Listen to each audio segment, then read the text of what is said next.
لوگ آپس میں بحث کرنے لگے. جب امام کے طرح عصمت کی طرف چلے سوال لے کر ایک فقہی مسئلے میں، اس کا مسئلہ کیا ہوگا، اس کا جواب کیا ہوگا، امام نے جواب دے کر من کنت مولا فہذا علی مولا کی ترجمانی میں اتنا جواب دیا: لا الہ مرجیہ ولا الہ خدریہ ولکن الینا. نہ خدریہ کی طرف جاؤ نہ مرجیہ کی طرف جاؤ، ہر سوال کا جواب جس سے لینا ہے ہماری طرف. یہ عظیم پیغام تو آپ کو بتا رہا ہوں، چاہے امر بالمعروف و نہی عن المنکر ہو، بغیر امام کے نہیں ہوتا. صلاۃ کا قائم ہونا بغیر امام کے نہیں ہوتا. زکوٰۃ کی بات بغیر امام کے نہیں. حج کی قبولیت بغیر امام کے نہیں. اللہ کو اللہ پکارنے کی شرط کی کامیابی کا نام. بہت عظیم پیغام دے گیا. چند جملوں میں دعوت کر دے سبھی کے محمد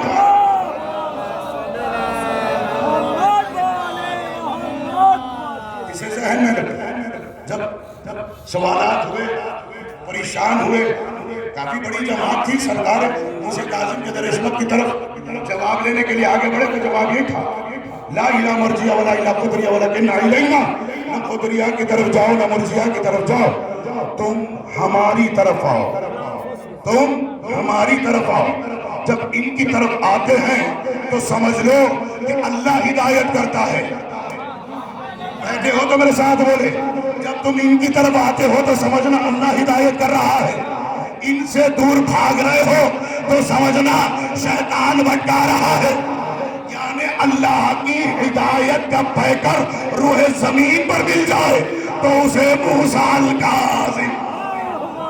اور اس پر سے مل کے محمد وآل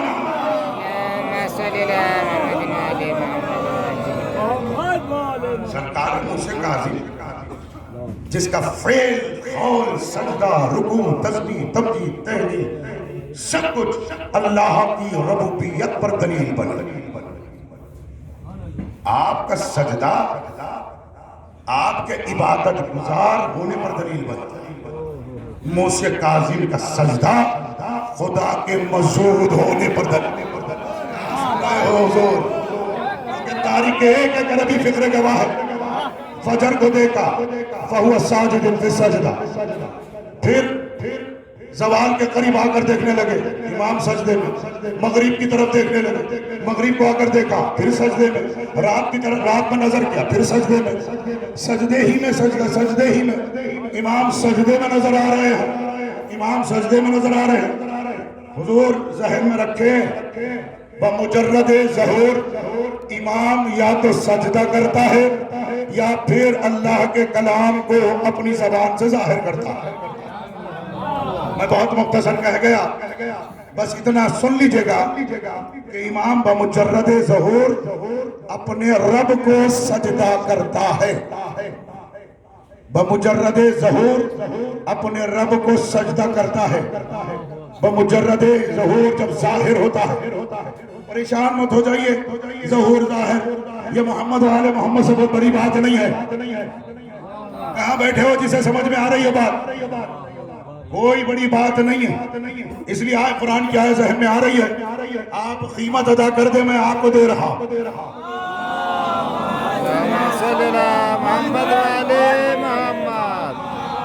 اندر والوں نے قیمت ادا کی اور باہر والوں شاید خاموش رہے. آپ بھی اندر آ سکتے، تھوڑی جگہ مل جاتی ہے. کچھ لوگوں کو مصیبت میں بیٹھا ہوا دیکھ رہا ہوں، اندر خاصی جگہ ہے، تشریف لائیں، سب مل کے درود پڑھ دیں محمد والے محمد.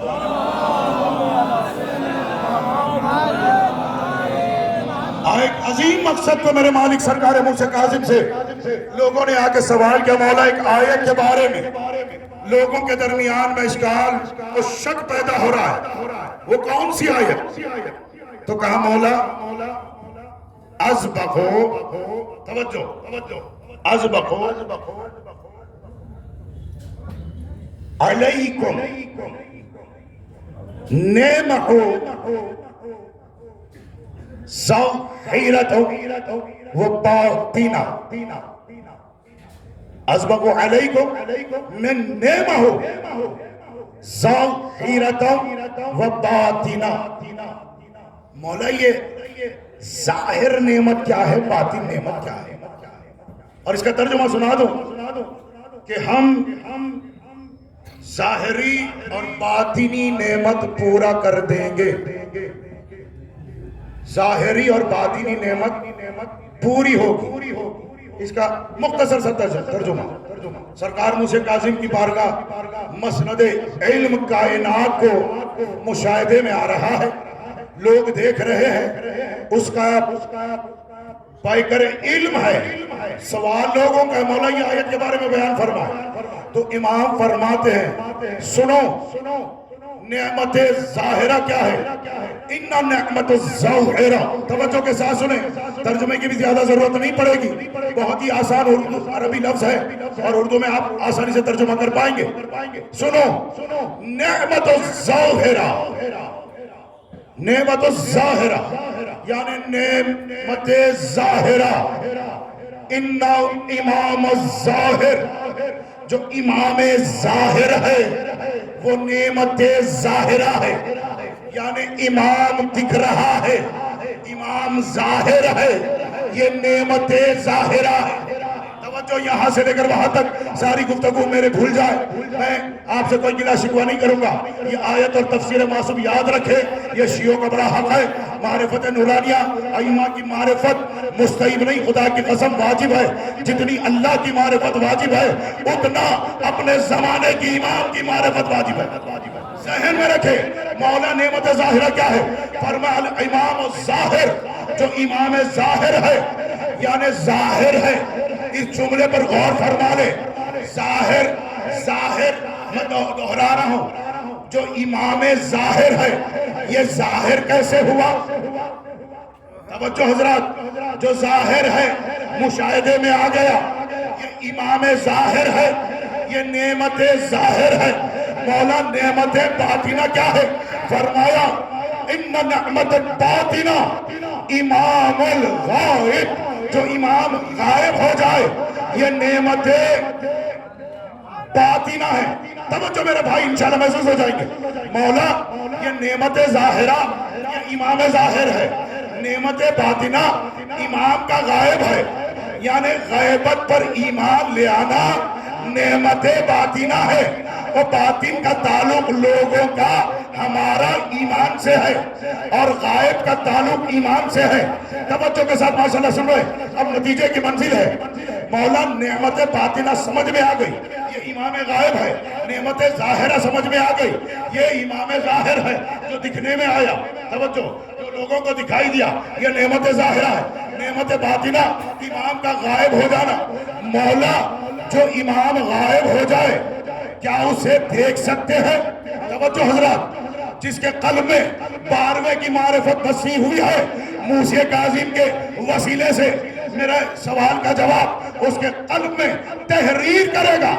اب امام نے فرمایا لا یغیب عن ابصارہم، لوگوں کی آنکھیں اسے نہیں دیکھ سکتی. موسیٰ کاظم سے 12ویں کی معرفت لو. امام فرماتے لا یغیب عن ابصارہم فہو توجہ فہو لا یغیب عن قلوبہم. فرمایا شیعوں کے قلوب سے غائب نہیں ہوتا.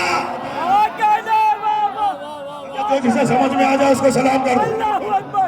شیعوں کے قلوب سے غائب نہیں ہوتا، یہ آنکھوں سے غائب ہے. یہ نعمہ باطنہ ہے، یہ باطنی نعمت ہے، یعنی جس کے قلب میں نعمت باطنہ کا اثر ہے وہ 12ویں کی معرفت رکھتا. اب جس کے پاس 12واں ہے تو معصوم سے سند ملی.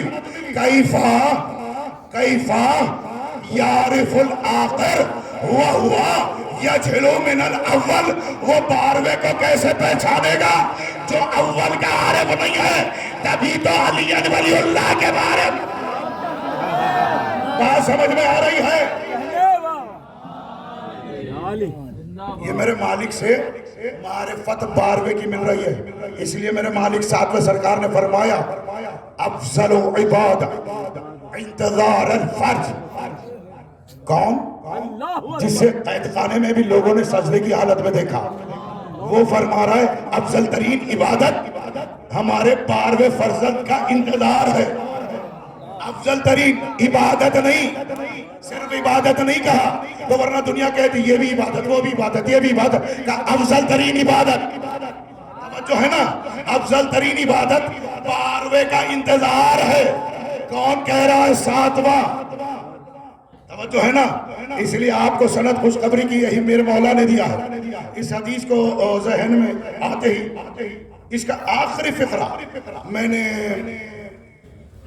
جہاں تک میری یادداشت ساتھ دے رہی ہے، اس کے آخری 2 فقرے میں نے آج تک نہیں سنا، لیکن اس کے ابتدائی فقرات میں نے کئی مرتبہ پڑھے. صرف دہرا رہا ہوں آخری فقرات کے لیے. ذہن میں رکھے یہ تبلیغ ولایت کا ذریعہ ہے. تبلیغ ائمہ معصومین علیہم الصلوۃ والسلام کی امامت کا ذریعہ ہے. اور